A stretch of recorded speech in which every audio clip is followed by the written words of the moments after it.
అసలు యాక్చువల్గా ఒక ఏదో చిన్నారి వటుడింతై అన్న పద్యంలాగా ఇప్పుడు మీరేమో ఈ రోజులతో స్టార్ట్ చేసి బస్ స్టాప్ చేసి తర్వాత ప్రేమ కథ చిత్రం చేసి అలాగే కొంచెం మీడియం సైజు హీరోలతోని బలిబలే మగాడివై మహానుభావుడు ఇలాగా మంచి రోజులు వచ్చాయి ఇలా చేసుకుంటూ పక్కా కమర్షియల్ చేసి ఫట్మని కట్ చేస్తే all India level Hercules of Indian cinema Baahubali, భారతీయ సినిమా బాహుబలి, మిస్టర్ పర్ఫెక్ట్ ప్రభాస్తో సినిమా అనగానే అస్సలు భూగోళం బద్దలైంది ఇండస్ట్రీలో ఆ న్యూస్ వచ్చిన రోజున. అసలు అది ఎలా జరిగిందండి? న్యూస్ మేమే ఇవ్వలేదండి. మీరు ఇవ్వలేదు, సోషల్ మీడియాలో ఎవరు న్యూస్లు ఇవ్వకుండానే అది జనరేట్ అయిపోతుంది. దాని గురించి ప్రత్యేకంగా పెట్టుకుందాం సార్. అంతేనా?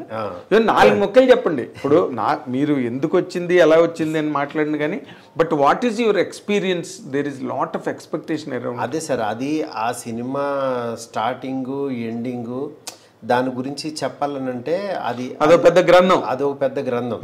అదేంటంటే అది ఇంత సింపుల్ గా మాట్లాడే విషయం కాదు. నెక్స్ట్ దాని స్టార్ట్అప్ అలాగే ఉండాలి, దాని ఎండింగ్ అలాగే ఉండాలి.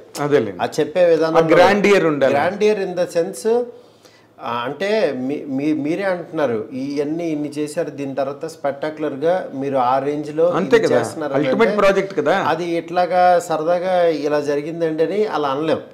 ఎందుకంటే దానికి ఆయన ఏమి నమ్మాడు, నాలో ఏం చూశాడు, మా ఇద్దరం కలిపి మేమేం ప్రపంచానికి చెప్పదలుచుకున్నాము, ఆయన ద్వారా నేనేం చెప్పదలుచుకున్నాను, ఇవన్నీ ఒక పెద్ద ఇది ఉంటుంది.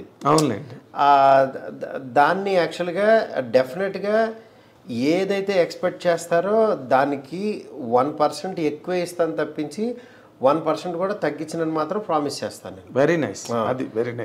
ఎందుకనంటే వేరే వాళ్ళకి ఆయన వాల్యూ ఎలా తెలుసో నాకు తెలుసు.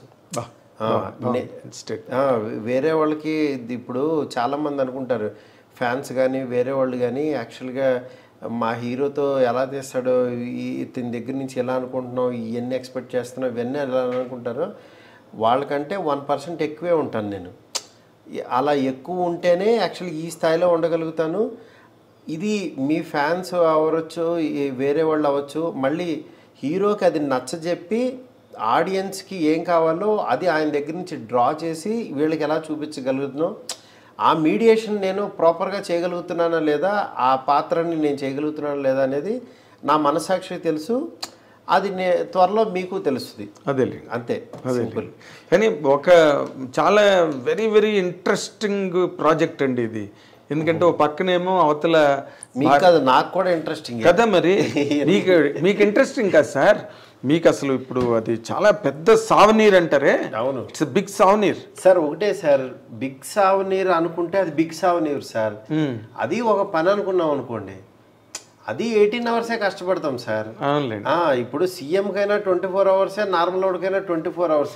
అమ్మ సీఎం సీట్లో కూర్చున్నాను, నాకు 4 గంటలు ఎక్స్ట్రా కావాలంటే ఏమి రావండి. కానీ మన వర్క్ని యాక్చువల్గా ఈ సీఎం పదవిని ఎలా ఇది చేస్తున్నాం, ఎలా టైం ఇస్తున్నాము, మెంటల్ పీస్ ఎలా గెయిన్ చేస్తున్నాం, మధ్య మధ్యలో బ్రీతింగ్ స్పేస్ ఎలా పెట్టుకుంటున్నాం, దేనికి ఇంపార్టెన్స్ ఇస్తున్నాం, దేనికి మన మాట అవ్వచ్చు, మన పని అవ్వచ్చు, దానికి వాల్యూ ఎంత ఇస్తున్నాం అనేది ఉంటుంది. వాల్యూ ఆఫ్ ద వర్క్ అంతే.